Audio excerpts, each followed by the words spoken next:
छठी मैया की जय। छठी मैया के घाट शोभता, छठी मैया के घाट शोभता। डीजे हरिओम बसंत, डीजे हरिओम बसंत, डीजे हरिओम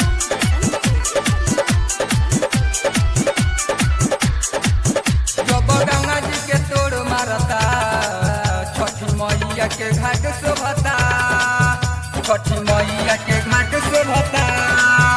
जब गंगा जी के तोड़ मारता, छठी मैया के घाट शोभता। वही सब दिवैया हो, करे छठी माई के पूजैया हो। सबे सूरज देव से अर्घ देवता, छठी मैया के घाट शोभता। गंगा जी के तोड़ मारता, छठी मैया के घाट शोभता।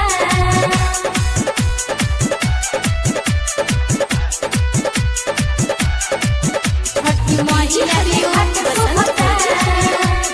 म्यूजिक बाय श्याम बाबू दाऊदपुर। छठी मैया के घाट शोभता।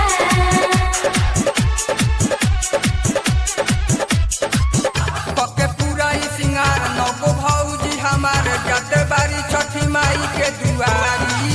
लेके भैयो के संग भगती में मगन कर तारी छठी माई के पूजाई। पके पूरा ही सिंगार नौको भौजी हमार जाते बारी छठी माई के दुआरी। लेके भैयो के संग भगती में मगन कर तारी छठी माई के पूजाई। खुश होली छठी मैया हो, सबे गारे जब गीतिया हो।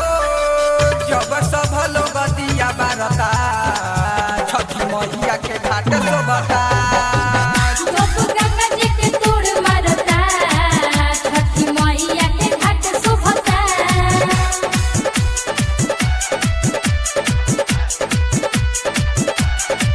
छठी मैया के घाट शोभता।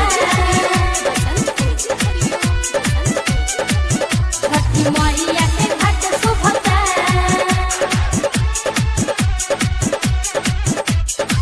खूबे बजावता रे बाजा गुलशन रविंद्र राजा। आजा छठी घाट पर धूम मचाई। लेके तुमी तक रजा हाथा में आकाश बम। आजा छठी घाट पर रौनक बढ़ाई।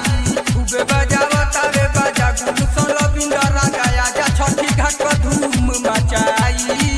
लेके तुमी तक रजा हाथा में आकाश बम। आजा छठी घाट पर रौनक बढ़ाई।